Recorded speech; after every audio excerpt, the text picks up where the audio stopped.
Di daerah lain, Kepolisian Daerah Kalimantan Barat menetapkan 2 tersangka dari perusahaan penagih utang di Pontianak. Perusahaan penagih utang ini bekerja sama dengan 14 aplikasi pinjaman online ilegal. Penggerebekan kantor perusahaan penagih hutang online di Jalan Veteran adalah pengembangan pengungkapan kasus pinjaman online di Kecamatan Pontianak Selatan beberapa waktu lalu.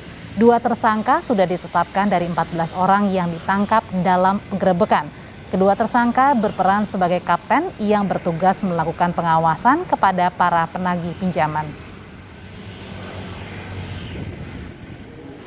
Ternyata usaha yang mereka lakukan di rumah tempat yang kami curigai itu berupa usaha jasa penagihan dari pinjaman online. Jasa penagihan ini bekerja sama dengan 14 aplikasi pinjaman online yang sayangnya 14 aplikasi itu tidak berada di Pontianak. Ada yang berposisi sebagai ARD, asisten, kemudian captain, dan ada DC disebutkan sebagai desk collection atau debt collectornya di dunia maya. Saat ini Polda Kalbar sudah menetapkan 2 orang sebagai tersangka karena mereka disangka melakukan pelanggaran Undang-Undang ITE. Ada rekan kami Doris Pardede di Pontianak, Kalimantan Barat yang melaporkan hasil penggerebekan pinjaman online ilegal yang dilakukan polisi. Doris, ini kedua tersangka dijerat dengan Undang-Undang Informasi dan Transaksi Elektronik ITE. Apa sebenarnya modus kejahatan mereka dan samakah juga dengan yang lain ini memeras lewat pesan pendek?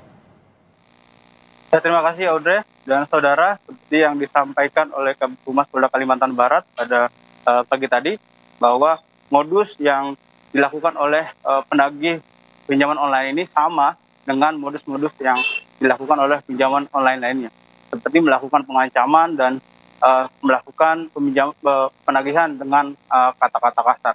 Dan saat ini Polda Kalimantan Barat memang sudah menetapkan 2 tersangka dari 14 para karyawan yang diamankan pada Jumat 15 Oktober 2021 lalu. Untuk selengkapnya, mari kita saksikan dari wawancara yang sudah kami siapkan bersama Kabid Humas Polda Kalimantan Barat.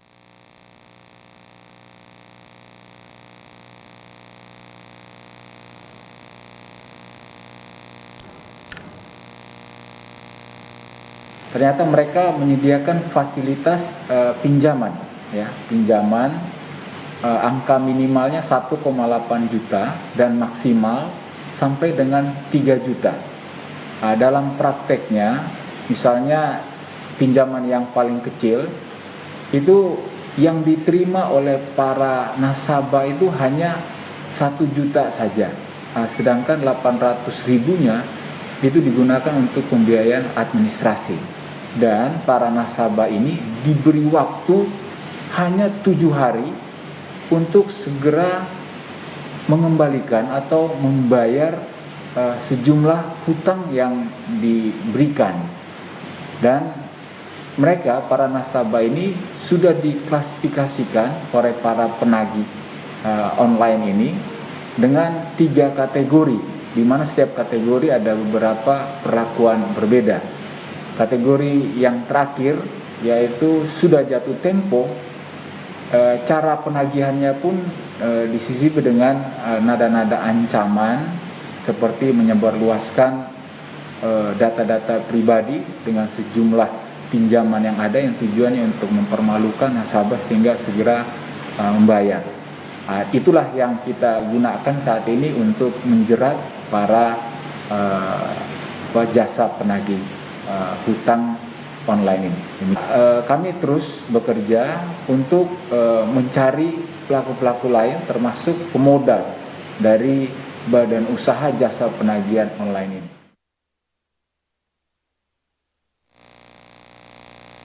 Ya, demikian dari update penangkapan pinjol yang ada di Kalimantan Barat. Kita kembali ke studio.